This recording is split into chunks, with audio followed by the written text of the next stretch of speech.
తెలంగాణ ముద్దుబిడ్డగా ఎంతో మంచి పేరుని సంపాదించుకున్న శివజ్యోతి గారి బెట్టింగ్ యాప్స్ బండారం బయటపడింది.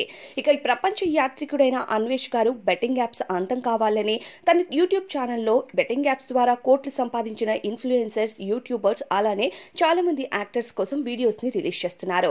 ఇదే తరుణంలో శివజ్యోతి గారి కోసం మాట్లాడుతూ ఆమె లైఫ్ స్టైల్స్ ఎంత లగ్జరీగా మారిందో మాట్లాడటంతో పాటు బెట్టింగ్ యాప్స్ ప్రమోషన్ లో భాగంగా ఆమె 10 కోట్లు స్కామ్ చేసినట్టు, ఆమె కారణంగా 200 మంది తుది శ్వాస విడిచినట్టు తెలియజేశారు.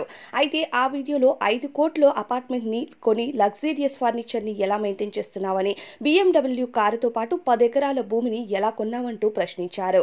అయితే ఇక పేద కుటుంబం నుంచి వచ్చిన నీకు పేదవాళ్ళ విలువ తెలియలేదా? ఇక వాళ్ళ కోసం నీ లగ్జరీ లైఫ్ కోసం 200 మందిని బెట్టింగ్ యాప్స్ ద్వారా ప్రమోట్ చేసి వాళ్ళని నాశనం చేశావు అంటూ ప్రశ్నించారు.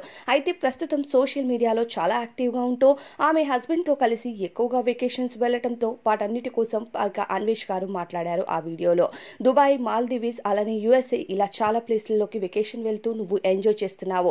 పిచ్చి పిచ్చి యాప్స్ ని ప్రమోట్ చేస్తూ లగ్జరియస్ లైఫ్ వచ్చినా సరే నీ వల్ల చాలా మంది నాశనం అయిపోయారంటూ తెలియజేశారు.